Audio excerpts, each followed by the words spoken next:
Your home for the best college football coverage in Utah is on the KSL Sports Zone. Ready?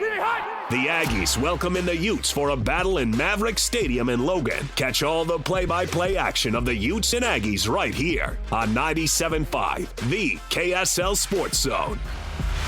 This is Hans Olsen and Scotty G, presented by Mountain Land Supply on 97.5, the KSL Sports Zone. Hans Olsen, Scott Gerard, 97.5, the KSL Sports Zone. It is time for your Cougar Preview Show. We do it every Wednesday from 1 to 3. Get you ready for some BYU football as BYU hits the road to lovely Laramie, Wyoming. Yes, indeed. Yay. And then, of course, recapping the big win on the road against SMU. Hans, you were there as we put that, the finishing touches on that game. Watching that thing from Los Angeles in the hotel room, and I'm just thinking, Jay Hill finally got a hold of this defense. Yeah. Jay Hill finally got his fingerprints on this defense. Oh, yeah. And, you said it all week leading up to it. It was going to come down to Jay Hill and that defense, and the offense wasn't great, but, boy, that defense was phenomenal. I put a lot of weight on Jay and his defensive staff. I would put the weight on some of the defensive personnel, but I put the heavy weight on Jay Hill and his staff because they need to start answering that call a little bit. And this isn't going to be the first or the last time that they need to answer that call. This defense is going to have to win some games this year.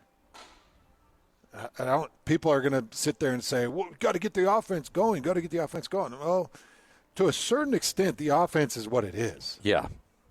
To a certain extent, you're looking at it like, okay, well, we're going to have to start planning for some turnovers and maybe some extra possessions. We're going to have to start planning for running back injuries or inabilities because you can't just set your cap on it and be like, that's over. Offense is going to go score 34. All we got to do is keep them under 28. You're going to have to hold some teams under 17 points. Which is going to be really hard to do in the Big 12. But I also think that this is a team more equipped to do it. But at the end of the day, Hans, I'll give a shout-out to the offense. Game's tied at 15, and BYU needs to go down and put points on the board. And they go down. Now, they don't get the touchdown they want, but they kick the field goal. They go up 18-15. So the offense, to a certain extent, does its job, gets the team the lead, and then Jay Hill's defense comes out on the field, and they don't gain a single yard. Yeah. 4 and out. Bites them in the butt. And the game's over. Yeah, it was great. That was after a 15-yard penalty that gave them really good field position. I do love that ending. That ending is spectacular. Yeah. And I do think that this defense is grabbing some momentum. And I think that they're going to be fine and do some great things. So I feel really good about this defense. I also, before we wrap up this SMU game, I just want to place some emphasis on, I do believe that this is a good win. Oh, I think it's a tremendous win. I think it's a good win. We talked about the transfer running back from Miami, Brashard Smith. Brashard Smith goes out there as a running back and ends up with 75 yards on 14 carries. They hold SMU under 120 yards rushing. Okay, I'll take that. That's fine. SMU's best defensive lineman was a transfer from Miami as well, and he didn't even get a whiff on the quarterback. Caleb Etienne did a really nice job sealing up that edge. This is an SMU defensive front where Isaiah Smith, who was their sack leader, had a couple sacks coming into this game. Elijah Roberts is the one I was talking about, the guy off the end, number 5. Jared Harrison Hunt was the one that ended up having the 1 sack, and he had it up the middle. Outside of that, you didn't give up sacks. You didn't give up pressures. I feel like Jake Retzlaff should have done better with what he had in front of him. And things got better when he started running a little bit. Yeah. So that's something I'm sure Aaron Roderick is going to look at and say, all right, things started to click when we took the reins off and he started to run and move around a little bit more. Also, this was an SMU team that we talked about. They'd only lost 4 times in their home stadium since 2019. And was undefeated last year at home. So it's a tough place to win. They were on a 9-game winning streak in that stadium. So it's a tough place to win. And, they forced a quarterback change early because of the pressures, and they were able to get down the field and find Tasse for a beautiful seam throw and a nice touchdown early, which that's the second off that seam play action look that he's hit. All he does is catch touchdowns. Yeah, which is crazy because he had 1 reception total last year. Yeah, and that went for a touchdown. And that went for a touchdown. Yeah, so he's got 3 total, right? Yeah. Did he have another catch after that first touchdown? Dang it, I didn't have my boards here. Let me pull it up really quick. Tava's got 3 catches for 61 yards and 2 touchdowns. 2 touchdowns, okay. Well, that's disappointing. He's got 1 catch that didn't go for a touchdown. Do better. Come on, man. Come on, find the end zone. Yeah. But Tasse being a receiving tight end was not something I expected coming in. Yeah, that's one that we talked about the tight ends a lot, and he's a player that we knew BYU liked, and we knew that's a good-looking dog right there. You see that dog? No. Oh. Yeah, he's Labradoodle, maybe. Oh, I didn't see him. Anyway, that's what you heard, the barking in the background. But we knew of him, and we knew the coaching staff liked him, but this kid's a player. He might be the answer at tight end. He's a player. And Keanu Hill, he caught a 2-point conversion, tipped it up to himself. But Keanu Hill's having a hard time getting himself open. Yeah, getting that separation. I'll be honest with you. He's having a hard time getting himself open. And I don't know how much emphasis SMU really placed on him. I think in Southern Illinois, I think they placed a little bit more. They bracketed him. Remember, there was like 4 or 5 targets, and I think he had 1 reception. And they had a couple of batted balls against him. I just think he's having a hard time getting open.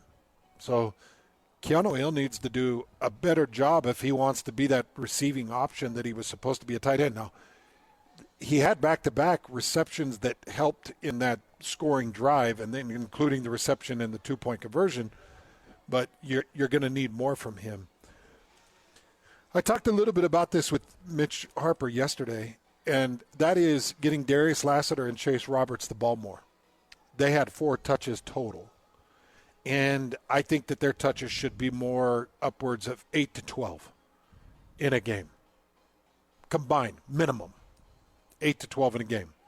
So spot them, get them in their routes, find a way to get the ball to them. Because you saw when they got the ball to Darius Lassiter, yards after catch were pretty incredible. And by the way, it was good to see him on the field too.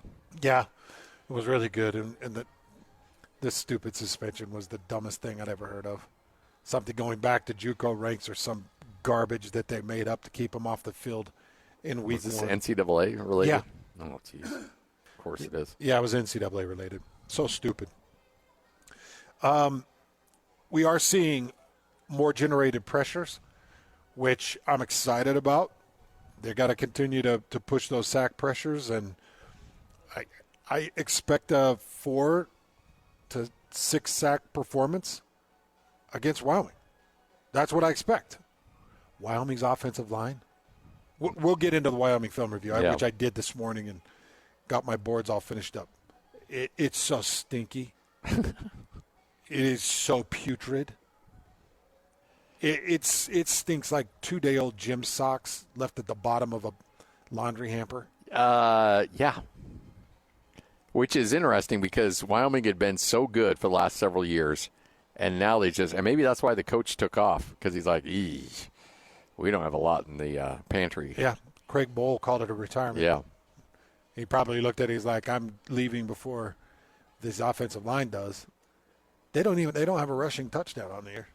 Jeez. And they've had some good running backs come through there. That's Wyoming. They're starting the best running backs injured. So is their best tight end. Yeah. They've been without those guys. Tight end might be back this week. That might help them. But it's a real stink fest. So I expect, good pressures, and BYU was able to come up with 3 sacks in that game against SMU. So that pushes their sack total to 8 on the 6 on the season, I think. BYU's? Yeah. Is it 5 or is it 6 on the season total? I can tell you here in about 2 seconds. Did they have 2 or did they have 3 against Southern Illinois? Sacks. They may be halfway. They've got 5 on the year. Okay. And they had 2 against Southern Illinois and 3 against SMU. Okay. So they're nearly halfway to their sack total. I mean, they had 11 last year total, right? Yeah. And I could see them getting to 9 in game 3. Yeah, I think that's a distinct possibility. Wyoming's going to be put in passing downs. Yeah. They should be put in passing downs. So I'm just saying, go get some sacks. And, when we've talked to Jay Hill and we've talked to Kalani Sitake about that low sack number last year, and they all recognize it's got to be better, but there is a little bit of a caveat, which I'll give them a little bit of grace on this one. They still need to have higher numbers in Big 12. The numbers per game are going to come down a little bit in Big 12 because you're playing a lot of these air raid offenses. Yeah. They get the ball out so fast. Yeah, you're getting leads where they have to pass. Yeah. Late. So again, I understand those Big 12 numbers could come down a little bit, but you can, while you're playing Wyoming, you just had 3 against SMU. There's no reason you shouldn't have 3 or 4 against the Cowboys. Yeah, again, in wrap-up of this SMU game, one of our keys from last week's preview show, Scotty, was keeping R.J. Maryland bottled up. Yeah. Their tight end. And R.J. Maryland finished with 1 catch for 2 yards. Unbelievable. And I think Stone probably, or is it Stone, the starting quarterback? Stone was, yeah. A little bit. He was a little bit more dialed into Maryland than I think Jennings is. Yeah. And so that hurt him, but still, that's a phenomenal weapon. And BYU took him out of the game. They did. And they did it with Jack Kelly, Isaiah Glasker, Harrison Taggart. I think each of them had like 1, maybe 2 pass deflections on R.J. Maryland. So they were on him. Yeah. And then something I saw when I went back and watched parts of the BYU SMU game, Jack Kelly was the linchpin. Oh, yes. At the end of that game, in the post game, I gave Jack Kelly the star of the game. We do like a sponsored star of the game. Yeah. And I gave it to Jack Kelly just based off what my eyeballs saw. But when I went back on film review, he didn't have the most tackles. He didn't have the most sacks, but he was absolutely the most influential in the outcome of that game. So Jack Kelly is answering an early bell from this Weber State transfer again. Yes, Weber State transfers are coming to save the day for BYU last year and this year. And I don't know, it may ratchet up as a quarterback hurry. I'm not sure, but that chase down on Jennings, where he was fired out of a gun, where it may not show up on a stat sheet, but he completely blew that play up.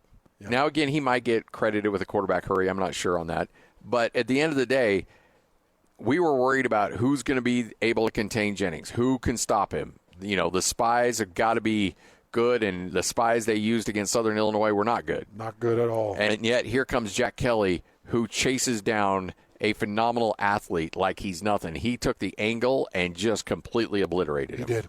Really happy with Jack Kelly. I'm very glad BYU was able to land him. Yeah. And are using him the right way, too. And using him in the right way. And my guess is we're going to see that usage continue to ramp up. But he's already got himself a sack. He's already got himself 3 or 4 TFLs. He's got pressures, and he continues to be very impressive. But Jack Kelly was great. The other one, we give a tough man or a metal man of the game, and that went to Blake Mangelson. Blake was awesome. Yep. Harrison Taggart, I think, was the tackle leader, and you could give all the accolades to Harrison Taggart. I think he had 3 pass deflections in that game. He was everywhere, batting balls down. But I felt like Jack Kelly and Blake Mangelson were the linchpins to how that defense was functioning. And one last thing about Jack Kelly, his movements are reminiscent of Rob Morris. He's got a similar body type, and his movements are similar. The way he exploded off the edge to get that pressure you're talking about, yeah, that's Rob Morris-like. So, love Jack Kelly. Hans and Scotty, 97.5, the KSL Sports Zone. It's game week for the Utes, and the Zone is getting you ready for kickoff. After a long layoff, the Utes and Aggies will resume their rivalry with a battle in Logan. Listen all week long for the best coverage of Utah and Utah State football, and your chance to win tickets to the game. Then catch the Ute pregame show this Saturday at 1:30 on 97.5 FM, and the Aggie pregame show on 1280 AM, with the postgame shows immediately following the game. Your home for the best coverage of Utah football is live on air, online, and on the KSL Sports app. This is 97.5, the KSL Sports Zone. Your home for the best college football coverage in Utah is on the KSL Sports Zone. Ready? It's a Saturday matinee battle for the Utes as they head north to Logan to battle Utah State. Your home for the best coverage of Utah football is right here on 97.5, the KSL Sports Zone. This is Hans Olsen and Scotty G, presented by Mountain Land Supply on 97.5, the KSL Sports Zone. Hans Olsen, Scott Gerard, 97.5, the KSL Sports Zone. Happy Wednesday. It's your Cougar Preview Show. We do it every Wednesday from 1 to 3. We're live here at Tim Daly Nissan Southtown. Tyler and the crew ready to hook you up with whatever you may need vehicle-wise. They've got used vehicle, they've got new vehicles, and we've got BYU tickets. If you want tickets to see an upcoming game, just scan the QR code here on site, and you'll be entered to win. All right, joining us now, Hans's, I don't know, what's the correct terminology to use? I feel like we're work spouses. Yeah. This is your game spouse. Yeah. Greg Rubel joining us now. Greg, how are you? I'm great, guys. Always good to be with you. I'll be with Hans again here in a couple of days, and I can't wait. Oh, it's so much fun. I'm not going to lie. I was a little nervous because my buddy Ian Fitzsimmons gave me a list of restaurants, and I gave them to Hans. And then Hans told me, like, we're going to go hit one of these places. And I'm like, ooh, okay, because I'd never been to any of these places. He assured me it was good, but if it wasn't good, I knew I would have both you and Hans very upset with me because I was the one that put you in contact with this place. Apparently, the restaurant was very good, though, so everything turned out all right. Mikosina was the name of the restaurant. Yes, and it was killer. Yeah. Yeah, no, I know what you mean. It's always a tough deal when you pass along a recommendation that may or may not be a hit with the person it's intended for. So, but in this case, it was, and we had a great time. So, Greg, every week you and I in our pregame, we hit these keys to the game. And I went back and I looked at the keys that we put together last week. And key number one was holding these two quarterbacks inside the pocket, not allowing the rushing.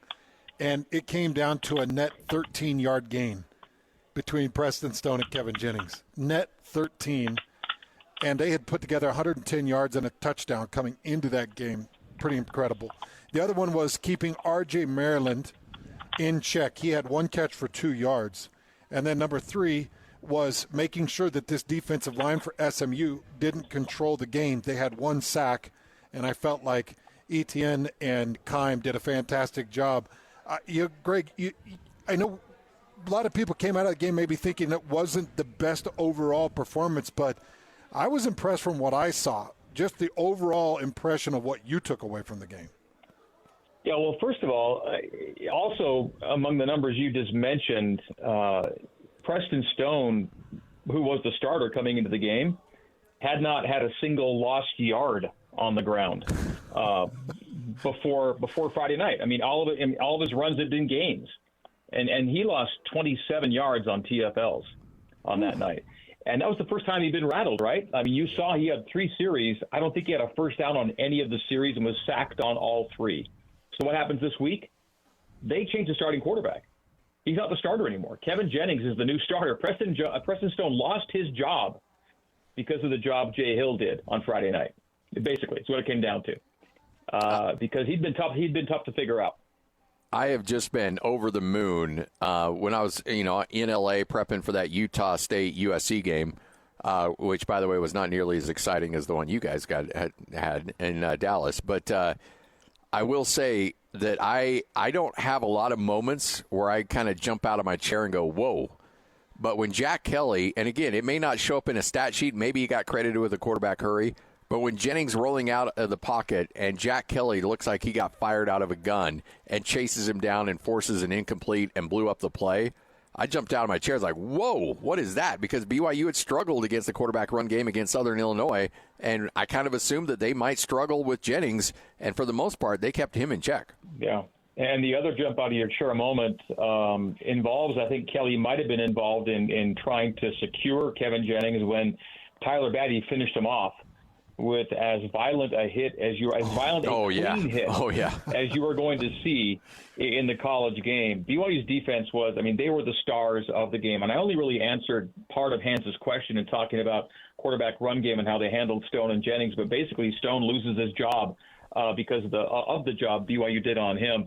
But yeah, it was huge. The other part of Hans's question dealt with like the overall impressions. And I know everyone wants to win a game 49-10, right? But you go on the road as a double-digit underdog. Okay, you hadn't won a road game in a year. You go on the road as a double-digit underdog and beat a power conference team that had been rolling at home. I mean, I know they were playing American Conference teams, lesser lights, but still, to average 54 points a game over a 9-game span and win all those games at home, they had a great deal of confidence in what they were doing in that building. And to hold them without a touchdown for the first time in 8 years, I think you have to be really satisfied with the win. Again, BYU was expected to lose that game. And they probably should have won by a little more, except for some costly giveaways. And Jake had been really good in game one at decision making, had a couple of moments he'd like back in game two. The defense was there to bail the offense out all night long, and the difference was BYU scored touchdowns, and SMU did not. They settled for field goals and some long ones that aren't necessarily gimmies as well. And so I think it's full value for the win. And again, not everything's going to be the masterpiece, and not everything's going to be 49-10, but you get an away win at a power conference team, snap their 9-game home win streak, snap your own 5-game away losing streak, and go to 2-0. You take it and run with it. And so I think you try and find the positives, and there were some there, knowing that you're going to clean up hopefully a lot of things and look a lot better against a lesser opponent in Wyoming. Greg, how nervous are you about LJ Martin's situation, and how nervous should BYU fans be about the run game situation? Well, to me, it's a hot hand approach until he and/or Hinckley get back. You're not going to see either guy this week, and so I don't think it's long term, as in season ending for either guy. But they were kind of ruled out. They were called doubtful, but basically kind of ruled out for the week, pretty early in the week. And so, yeah, I mean, you know who the four guys are now. It's going to be Miles Davis. It's going to be Enoch Navahine. It's going to be Sione Moa. And it's going to be a kid we have not seen yet, and I think we will see due to necessity. And he's an exciting young player named Pokaiawa Haunga. Pokai, first name shortened to Pokai. And I think those are your four guys right now. And it's hot hand. It's whoever's working. Run them out and see who does the best, and then hope that the pass game complements it to such an extent that you're not ruining the loss of LJ Martin and Hinckley Ropati that you haven't, because we talked about in the preseason, that's a pretty deep group of a top 5 or 6 guys, and now you're getting down to 5 or 6 already here in game 3, and those are the vagaries of the game, and always the danger with a team like BYU, but really any team, is how soon do the injuries hit you. Where do they hit you? What's the impact, and how do you ride it out? And we saw last year as the injuries piled up, it got tougher and tougher to ride out those hits. Well, now they've gotten 2 pretty big ones.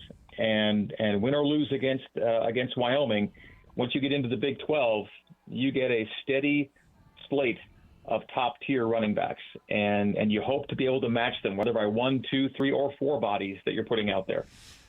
I don't know about you, Greg, but it felt like anytime I got to go out and observe practice, at any point you're seeing Pokai and you're seeing Sione Moa, the other Sione Moa, at the running back position. I thought that they got a lot of play and a lot of preparation, a lot of push in camp. I was actually surprised to hear Kalani say anything about pulling a red shirt on Pokai, that was maybe their intention or plan, because we did see a bulk of those guys through camp.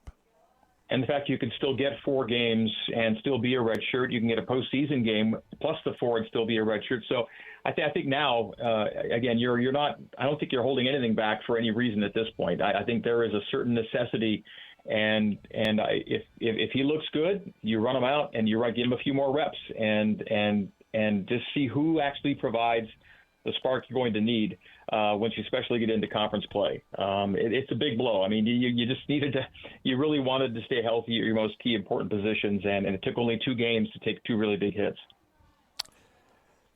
I'm putting you on the spot. I'm trying to look it up right now, but BYU defensively is only giving up 25% on third downs, and I know that you're a stat nerd like I am. I'm trying to look it up really quickly, but do you know off the top of the head, on average, how long of a third down they force teams into? Because when you're holding teams at 25%, not only are you good defensively on that third down, but probably you're setting them up for third and long based on what you do on first and second down. Yeah, it might take me a couple seconds, but I may have something close to what you're looking for. And BYU's offensive third down number still needs to come along, right? Like that still needs to take a hit. The average, I've got actually yards gained on third downs, not my average third down distance to go at this point. So I'm not going to give you exactly what you need, but a little more research. Just at top of hand, I've got my yards gained per third down for BYU and the opponent. But I will say that on that note, there's actually something really positive. Opponents are gaining only 4 yards per third down with a 25% success rate. And so that does go into what you're talking about. BYU is averaging well over 6 yards per third down with a higher success rate. So it's an indicator. I'm not giving you exactly what you're looking for, but I think that 4 yards per third down and 25% success rate on those downs is pretty good defensive work. Holding SMU to 3 of 16 on third down. Just incredible numbers. Yeah, and BYU was, I think, 3 of 13 themselves on third down. I was going to gloss over that part. we always, but I bring that up because we put an asterisk on that because Aaron Roderick doesn't look simply at third down conversion rate. He looks at conversion downs, plural, meaning third and fourth. And BYU, the 2 biggest plays of the night come on fourth down. And they were great play calls, and they were well executed. And so those were huge conversion downs. They weren't third downs, but they were big fourth downs. And BYU as a team through 2 weeks is 5 for 7 on fourth. So when you add that to your third down number, the conversion number on those conversion downs looks a lot more appetizing and appealing to you. And those 2 fourth down plays, Hans remembers well. One was a 4th and 2 at the 9-yard line of SMU when a field goal, makes it a 1-score game, and they ran Enoch Nabahine as Jake made an adjustment. It was originally called a pass play, I think. They checked to a run, and it opened wide up for Enoch, and he scores the touchdown. That was on a 4th and 2. A 4th and 1 comes in the fourth quarter of a tie game, and you got the ball on your side of the field, 4th and 1. And Miles Davis had already taken a handoff on a 4th and 1 in which he was stuffed earlier in the game. They gave it to him on this one on a short option toss, and he takes it 30-plus yards down the field and basically sets BYU up for the end game game-winning field goal. And so, those were conversion downs too, and maybe the 2 biggest plays of the night.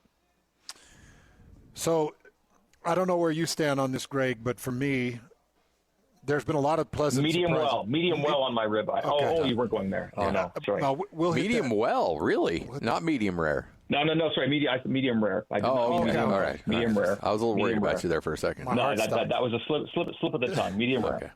There's been some pleasant surprises for me. I think Blake Mangelson at the D tackle has been great. Jack Kelly as a Weber State transfer, great. Mark Collins as a transfer at the corner position, great. Like all of these fantastic, pleasant surprises for me. But I don't know if anything has been more of a pleasant surprise for me than Tavatase and his receiving and his usage and some of his play early. What are you seeing from the tight end last year that had 1 total reception that now has 3 with 2 touchdowns through the first 2 games? Yeah, 1 catch for 4 yards last year, 3 grabs with 2 in the end zone. And both the plays look pretty similar, don't they? Yeah. Hands. They're right at the edge of the red zone. They run him on that short seam, and he's got great hands. I mean, made a really nice catch. That was not a clean catch on the first touch.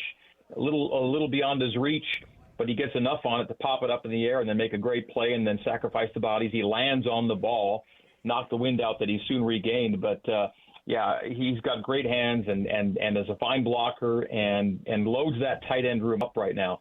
Keanu Hill, Matava Tase, Reiner Swanson, Ethan Erickson, Jackson Bowers, Ray Paulo. There's a lot of talent in that group right now and different kinds of skill sets as well. But he kind of embodies what they're hoping to get out of the position. And Hans, it was right when you called for it, too, in that game where you were saying we just have to see a little more of Keanu Hill. He's got to be more involved. And he makes 2 catches in 3 plays. One in the red zone and then one for the 2-point conversion, which was also a great catch, by the way. And we already knew about his hand skills from his days as a wide receiver. So, once Keanu starts getting more into the mix, he now has 2 catches for 15 yards. They don't count the 2-point conversion as an official catch in the stats, but it was a big play. And so between Natava and Keanu, those are 2 really reliable bodies to have at that position. And they have, I'm with you on the guys you mentioned before. I think I want to throw Evan Johnson in there too, because good pull. Evan's a guy that maybe wasn't expected to be a marquee player, but he turns out being a starter in the nickel, as it turns out, right? And has made six tackles already, has been in position. I like what he's done as well in that secondary.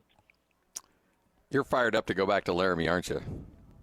I am. It's been a long time. It's been 15 years since BYU's played football there. And I'm probably a similar gap of time for basketball too. Maybe 1 or 2 years closer. Got there for a game, but it's been a long time since football. And I know they've done some renovations, some refurbishments to the seating area and hospitality. I'll be curious to see how it all looks. I'll also be curious to see if the elevator is the same one they used. It is. 15 and 20 and 25 years ago. Yep. Yeah. It'll take 15 and 25 years to get up that elevator. Yeah. I know. I always gave myself a few extra minutes because of the nature of that elevator. Yeah. Hey, I was looking at this, though. They had their first sellout against Idaho last week, over 25,000 fans last week since like 2011. They had their first sellout forever. So you got to imagine it's probably going to – and I know they lost that game, and I'm sure fans are upset it wasn't a great – it probably took a little bit of the shine off of this week. But last year now they had a 7th game, mind you, right? But they set a total attendance record last year at the War with that extra game. So – and then with the sellout, they're proud of how they've, turned out to support their team. And I know that it's disappointing to lose at home to an FCS opponent, but – no better way to shake off that, I guess, than bring in somebody that inspires all kinds of emotion and energy, and that's what they get here in BYU. And like Coach Jay Sawville said, they're not on any schedule I've seen. So who knows when they'll come back to Laramie? Yeah. And even getting there in this case was not a given when BYU went to the Big 12. So it's a big game for a lot of reasons, and I am looking forward to it. I think any time that you can introduce passion into the equation, and fervor and intensity and desire and want to, that's a great thing. SMU Stadium was fine, but it felt like there was many BYU fans as SMU fans there on Friday night. Sure did. It's not, that wasn't typical power conference football, because they're so new to it, and they were kind of a funky addition how they got in. SMU football is not, any kind of powerhouse in the Metroplex right now in terms of fan attraction, whereas in the state of Wyoming, that's it, right? That is the game. It's Wyoming sports. That's what they have to cheer for, and they will on Saturday. Greg, we appreciate it. Always fun catching up with you. Thanks for taking care of my guys on the weekend. Can't wait to be back with you, Greg. I'm always excited for every invitation to come on with you guys, and I'm looking forward to seeing Hans in Laramie on Saturday. We have a 5 o'clock pregame with a 7 o'clock kick. I know he's got the long drive to make it there, and we wish him all the best, safe travels, and we'll see you in the booth, big man. Thank you. There we'll he see is. you there, Greg. Greg Rubel, right here on 97.5, the KSL Sports Zone. By the way, he was giving me the times as a reminder. Yeah. That was not a promo. It was like a Hans. This is 5 o'clock pregame. start. I know you're driving. That means you're going to need to get an early start. And remember, I just love it, man, because Greg just knows me. I mean, I've known Greg since he showed up on our field like in 1997, I think it was. So I've known Greg for the better part of 30 years. Yeah.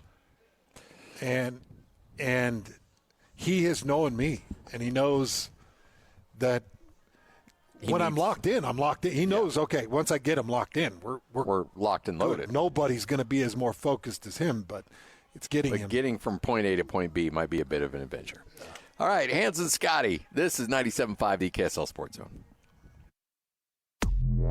This is Jake Scott and Ben Anderson. Utah has to divorce its culture away from Cam Rising or bust. It just has to. I don't think that's a culture thing. Whatever it is, and it happened last year, and you can put it on Witt, you can put it on a lot of places. But this idea that if you don't have Cam, you don't have a chance, it's such a weird mentality for a team where Cam is not your best player. I know that he's the most critical player because quarterbacks essentially are, but your defense is going to win you games. There has to be a belief in the team if Cam Rising's not on the field, and it disappears the second he's gone. And I don't understand it. And I get how good he is, and I get that he's been behind 2 trips to the Rose Bowl. I totally get it. But it can't completely abandon everything you have built as soon as Cam Rising's in the street clothes on the sideline. Hear Jake Scott and Ben Anderson every day from 10 to noon on 97.5 the KSL Sports Zone.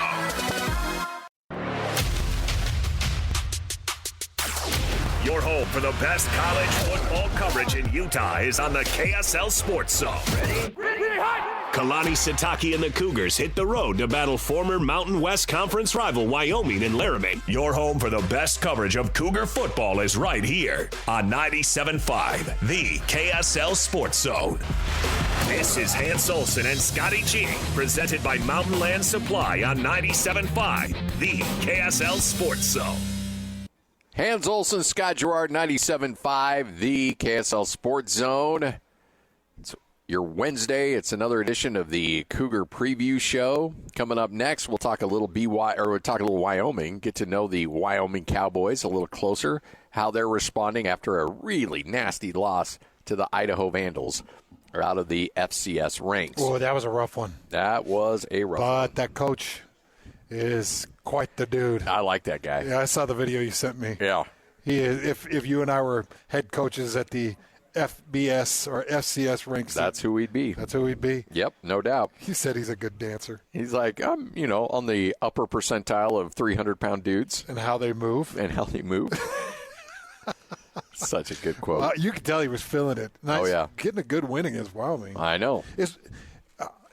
My film study is showing that they're bad, but you know this team. You've watched them. I've not. They weren't bad last year. No, they were good last year. They've been good the last couple of years. And they lose Andrew Peasley, the former Aggie, at quarterback, and that's certainly set them back in a big way. But we'll talk more about Wyoming coming up next. This is 97.5, the KSL Sports Zone.